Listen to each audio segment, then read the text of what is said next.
السلام علیکم، میں ڈاکٹر ذاکی یونان سے اور 24 نومبر کے اہم واقعات۔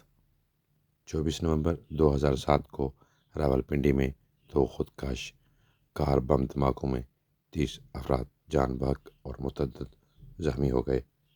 24 نومبر 2007 کو سابق وزیر اعظم شوکت عزیز نے آئندہ انتخابات میں حصہ نہ لینے کا انکار کرتے ہوئے بیرون ملک منتقل ہونے کی تردید کر دی۔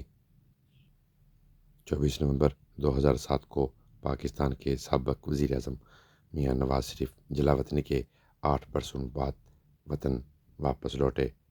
24 نومبر 2006 کو پاکستان اور چین نے ایک آزاد تجارت علاقہ معاہدہ پر دستخط کیے اور اواکس بنانے پر اتفاق رائے ہوا۔ 24 نومبر 1999 میں ایتھنز میں ہندوستان کی ویٹ لفٹر کنجو رانی نے سلور میڈل جیت لیا۔ 24 نومبر 1986 کو بھارت کے تمل ناڈو اسمبلی میں پہلی بار ایک ساتھ اراکین اسمبلی کو ایوان سے نکال دیا گیا۔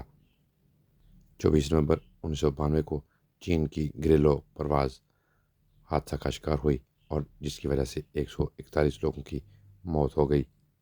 24 نومبر 1675 کو سکھوں کے 10ویں گرو تیغ بہادر کا انتقال ہوا۔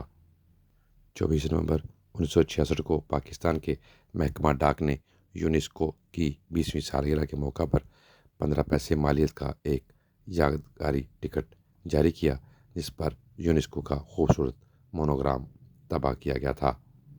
24 نومبر کے حوالے سے یہی معلومات تھیں۔ اجازت دیجیے، اپنا بہت سا خیال رکھیں۔ ٹیک کیئر، اللہ حافظ۔